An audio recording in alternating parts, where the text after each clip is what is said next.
नमस्कार मित्रांनो.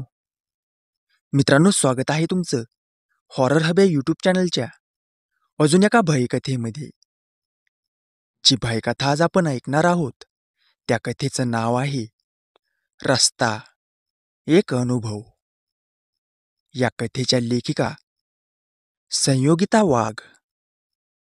तर सुरुवात करूया आजच्या भयकथेला.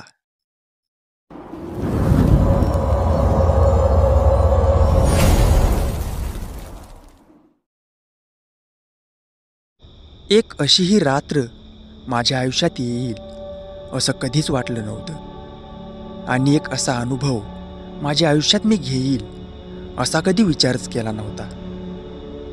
मी रवी, राहणार साताऱ्याचा. शिक्षण जेमतेम झालेलं. 1 वर्षापूर्वी कमवण्यासाठी म्हणून पुण्यात आलो. तेव्हा जितू नावाचा माझा शाळेपासूनचा मित्र, त्याने तो जिथे काम करतो तिथल्याच थिएटरमध्ये मलाही काम मिळवून दिलं. त्याच्याकडे सायकल होती. आम्ही रोज त्याच्या सायकलवर सोबत जायचो आणि रात्री शेवटचा शो संपला की मग घरी सोबत यायचो. पण मला एवढ्या दिवसात त्याची एक सवय लक्षात आली नाही. सकाळी जेव्हा आम्ही जायचो तेव्हा तो नेहमी मला लवकर पोहोचावं म्हणून घराजवळच्याच एका मधल्या वाटेने घेऊन जायचा. पण येताना संध्याकाळनंतर कितीही उशीर होऊ दे, कितीही रात्र होऊ दे, काही होऊ दे, तो कधीच त्या वाटेने घेऊन येत नसे. मी बऱ्याचदा त्याला त्याबद्दल विचारलं तर म्हणायचा की रात्रीच्या वेळी तेथून कोणीही जात नाही. तूही लक्षात ठेव, ती वाट बरोबर नाही. असं म्हणतात, कधी काहीही होऊ दे पण या वाटेने संध्याकाळच्या वेळी येत जाऊ नकोस. मला वाटायचं, हा इतकी वर्ष शहरात राहतो तरी याचे विचार असे कसे. माझं शिक्षण एवढंच झालं नव्हतं, पण असल्या गोष्टीवर माझा विश्वासच नव्हता. अशा गोष्टी माणसंच पसरवतात आपल्या सोयीनुसार. माझा या सगळ्यांवर बिलकुल विश्वास नव्हता. आता 6 महिने झाले. राहायची सोय पण झाली, म्हणून मग मी आईबाबांना पण बोलवून घेतलं. तेही इथे येऊन खुश आहेत. आज आईने तिच्या हातचा डबा मला दिला. खूप दिवसांनी तिच्या हातचा डबा घेऊन जाताना खूप बरं वाटते.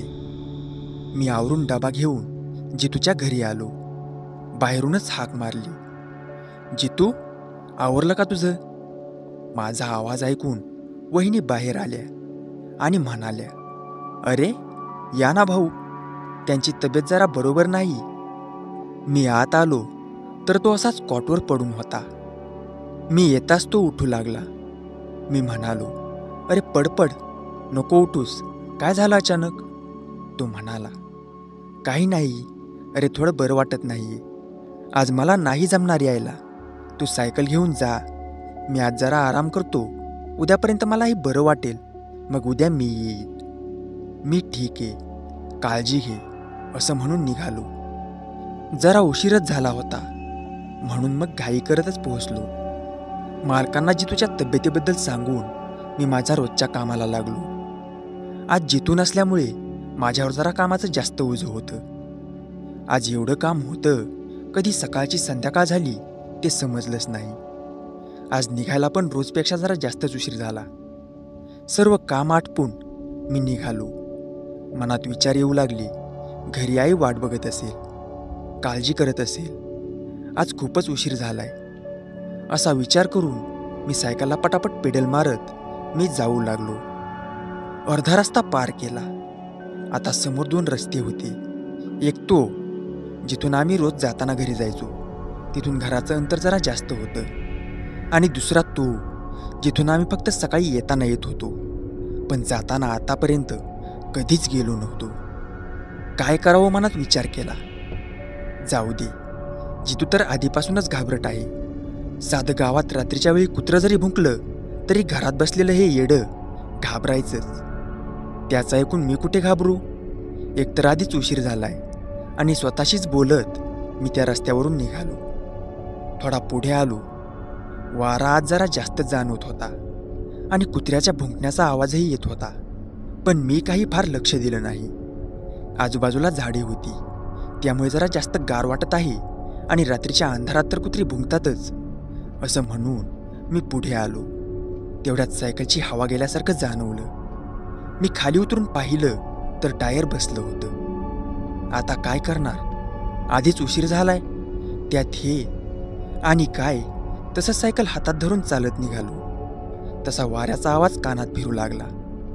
थोडा आणखी पुढे आलो तर असं वाटलं जसं कोणीतरी लपून माझ्याकडे बघत आहे. कुत्र्याचा विव्हळण्याच्या आवाजाने मनात थोडी भीती येऊ लागली. तसंच हातात सायकल धरून झपाझप पावले टाकत मी पुढे जाऊ लागलो. अचानक झाडातून कोणीतरी पळत गेल्याचा आवाज आला. आता भीती वाढू लागली. मनात नको नको ते विचार येऊ लागले. सारखं मागून पुढून कोणीतरी फिरल्याचा भास होऊ लागला. नेहमी ज्या रस्त्याने आम्ही 15 ते 20 मिनिटात पोहोचायचो तोच रस्ता आता संपता संपत नव्हता. कसा तरी पुढे जाऊ लागलो. तेवढ्यात कानावर जोरात कोणाचा तरी किंचाळण्याचा आवाज आला. त्या आवाजाने आतपर्यंत घाबरून गेलो. मी इतका घाबरलो की मी सुद्धा खाली बसून कानावर हात ठेवून जोरजोरात ओरडू लागलो. तो आवाज जवळजवळ 2-3 मिनिटे येत होता. तेवढा वेळ मीही ओरडत होतो. नंतर आवाज थांबला तसा मीही थांबलो. आजूबाजूला पाहू लागलो. असं वाटलं का मी जितूचं नाही ऐकलं. आजचा दिवस माझा शेवटचा असं मनात वाटू लागलं. तसाच उठून उभा राहिलो. तेवढ्यात मागून कोणास तरी हात खांद्यावर जाणवला. मागं वळून बघण्याची हिंमतच संपली. राम राम म्हणत मागे वळलो तर मागे एक पांढरे कपडे घातलेला माणूस उभा होता. थोडा वयस्कर, थोडी पिकलेली दाढी, पिकलेले केस आणि चेहऱ्यावरून तरी चांगल्या घरातला वाटत होता. त्यांनी मला विचारलं, कोण तुम्ही आणि काय झालं, एवढे का घाबरले? मी त्यांना माझं नाव सांगितलं आणि तसंच माझ्याबरोबर झालेला प्रकारसुद्धा सांगितला. ते म्हणाले, अहो रात्रीची वेळ आहे, असे भास होणारच. एवढे तरुण तुम्ही अशा गोष्टींना घाबरून कसं चालेल? चला, मी पण याच वाटेने जात आहे. सोबत जाऊ, म्हणजे सोबत होईन मला पण. असं म्हणून आम्ही दोघं सोबत जाऊ लागलो. त्यांनी मला त्यांचं नाव तुकाराम आप्पा असं सांगितलं. त्यांनी मला माझ्याबद्दल विचारलं. मी थोडक्यात त्यांना माझ्याबद्दल सांगितलं. मी कुठे काम करतो. मी त्यांना त्यांच्याबद्दल विचारलं तर ते म्हणाले, मी इथे जवळच राहत होतो. मला 2 मुलं आहेत, सुना आहेत. 2 मुलं सुना माझी चांगली काळजी घेतात. नातवंड आहेत, पण आता त्यांचं कसं होईल माझ्याशिवाय? असं बोलत बोलत ते अचानक थांबले. मी विचारलं, का? असं का म्हणता? ते तुमच्यासोबत नाहीत राहत का? त्यावर ते हसून म्हणाले, नाही, मी त्यांच्यासोबत आता राहत नाही. मी त्यांना म्हणालो, म्हणजे? ते म्हणाले, मी जरा काम असल्यामुळे दुसऱ्या एका गावात राहायला चाललो आहे म्हणून. त्यांच्याशी बोलता बोलता माझी भीती निघून गेली. ते त्यांच्या बोलण्यावरून खूप चांगले वाटत होते. मी म्हणालो, बरं झालं तुम्ही भेटलात, नाहीतर भीतीने माझा तिथेच जीव गेला असता आज. ते हसले आणि म्हणाले, अरे असं घाबरून कसं चालेल? तू एक तरुण मुलगा आहेस, म्हणजे पुढची येणारी पिढी. आयुष्यात कोणतंही संकट येऊ दे, स्वतःवर विश्वास ठेवून मनावरचा ताबा जाऊ द्यायचा नाही, म्हणजे कोणतीच गोष्ट आपल्याला घाबरू शकणार नाही.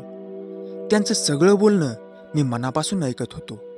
बोलता बोलता कधी रस्ता पार झाला ते समजलंच नाही. ते म्हणाले, चला मी निघतो.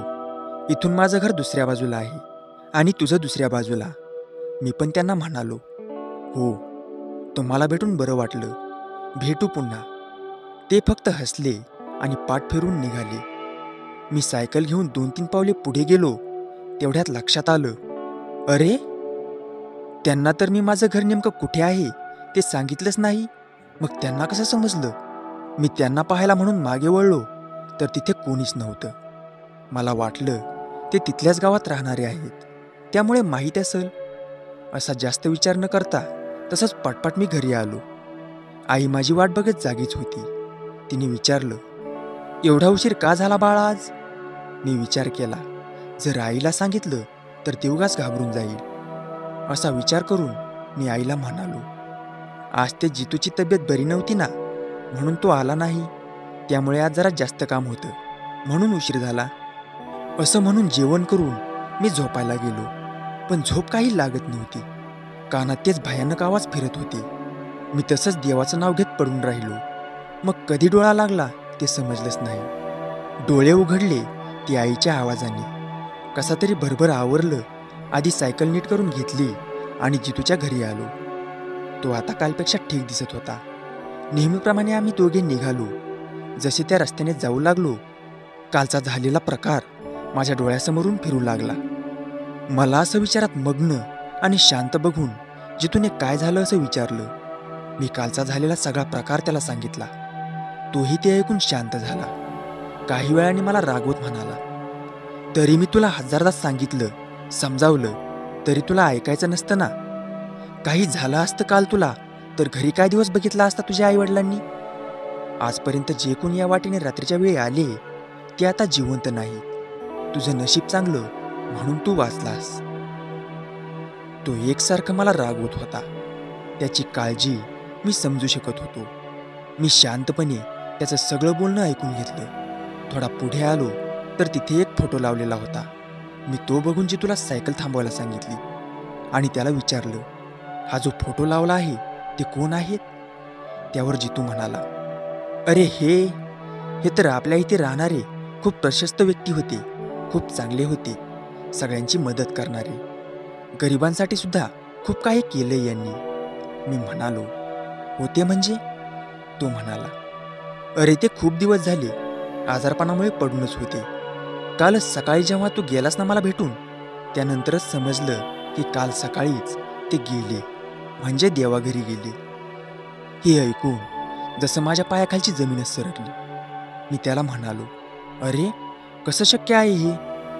हे तर काल रात्रीच मला भेटले. तुला मी म्हणालो होतो ना, हे तेच होते. कालच माझ्याशी बोलले. मला काय खरं आणि काय खोटं काही समजतच नव्हतं. माझा मित्र मला शांत करत तिथून घेऊन गेला आणि पुन्हा आम्ही त्या रस्त्याने कधीच गेलो नाही. आज पण कधी ती रात्र आठवली तरी माझं मन भीतीने भरून जातं. मित्रांनो, आशा करतो तुम्हाला ही कथा आवडली असेल. कथा तुम्हाला कशी वाटली ते कमेंट करून नक्की कळवा. व्हिडिओ आवडला असेल तर व्हिडिओला एक लाईक करा आणि अशाच भयकथा पुढेही ऐकत राहण्यासाठी आपल्या चॅनलला सबस्क्राईब करायला विसरू नका. तर मग भेटूया अशाच अजून एका भयकथेमध्ये. तोपर्यंत राम राम.